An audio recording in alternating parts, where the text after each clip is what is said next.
Hi everyone, it's me, Darlene. I am here with a Wonky Christmas tree block.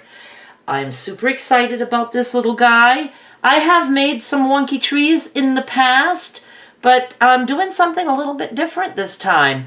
I'm using a background fabric that has no right or wrong side. So I'm using a solid. This is brown. This is a really good method if you want to make a quilt with all the same background and just have some Christmas trees everywhere. My plan is to knock out a few more of these after this video and do another video just showing you what it can look like. Don't hold me to that, but I am going to show you how to make your blocks the same size, or at least explain that to you at the end of this video, because this is an improv block. We're not using a pattern. There's no measuring. You're just cutting freely.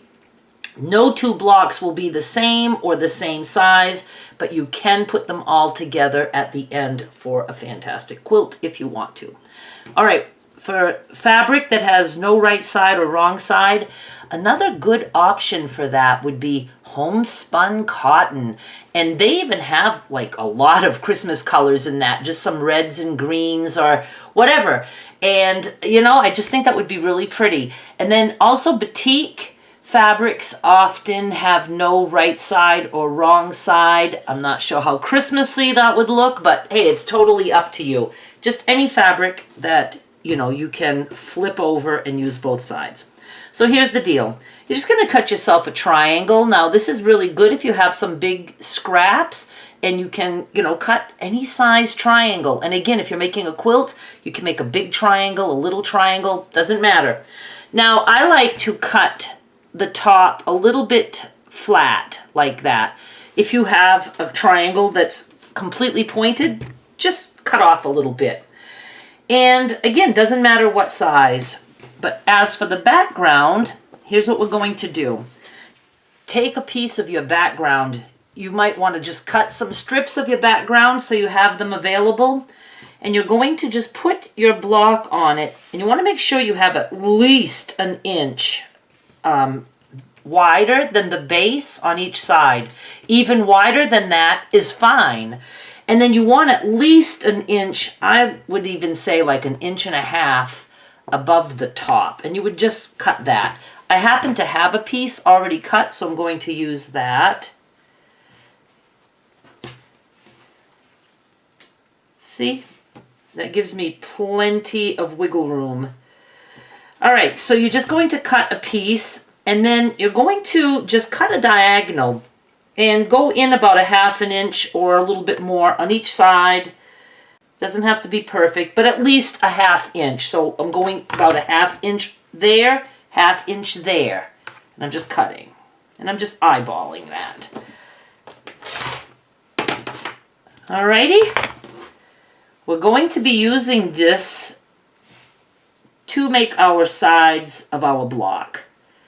And I like it to be really, long at the top. So see, that side works. Now this side doesn't, no matter how we do it. But we can flip this over and now it's going to work. So it's going to be like this, and yes, it's going to be wonky. We'll be trimming. That's why I like my top to be the tall part. And you can make these only extend a little bit if you want. So let's just go, well, I'm going to go to the machine. I'm just going to put this here. And I'm going to leave a lot of extra at the top. And I'm just going to sew on that side. And you can just finger press. And now we're going to do the same with this side. You don't even have to trim that, right away if you don't want to. Or you can just follow the line of your tree. And you can cut that excess off now. And you're going to, again, just extend the bottom a little bit. And then leave it longer on top. And I'm just going to go sew there. Don't worry about your seam allowance because it really doesn't matter.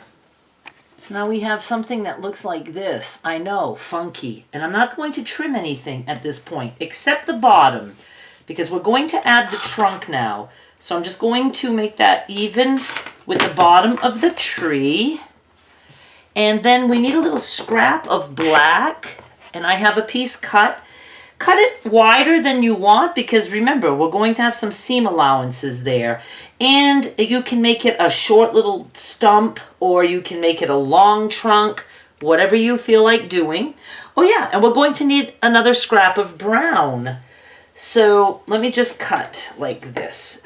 Look at how I'm just not measuring anything.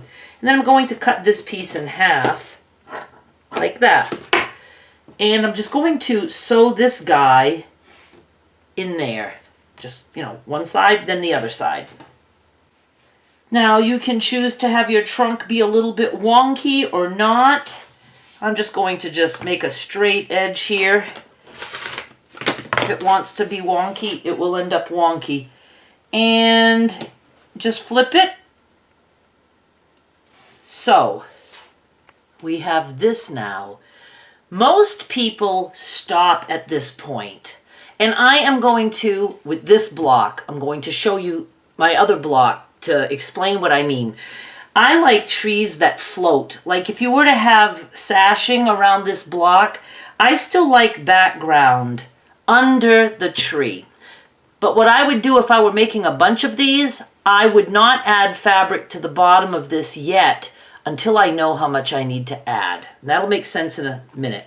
So I'm just going to trim this. Now I like to trim, I can trim the bottom first. And again, you can tilt this if you want it wonkier than it is.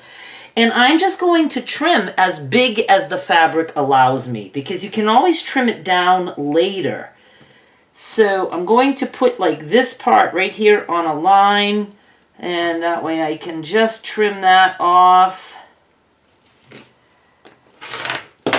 I trim the top last, because then I'm guaranteed to have my top be as tall as it can be. Okay, now the top can go to there. If you don't give yourself enough room at the top, when you add other fabric to that, you're going to lose your tree point, and we don't want to do that. And look how cute that is. I love it. All right, now let me show you, let me get this out, my other block that I made. Look, I have a baby tree, and you might be thinking, well, that doesn't go together. And you can see that I added brown below the trunk. But here's the deal. If you're making a quilt, let's say you're going to make a row, and you could make just one row of wonky trees in a quilt. I think that would be super cool. And you could alternate your colors. You know what I mean? You don't have to have all brown. You could have just nice bright colors. I don't know. I just like it all the same color.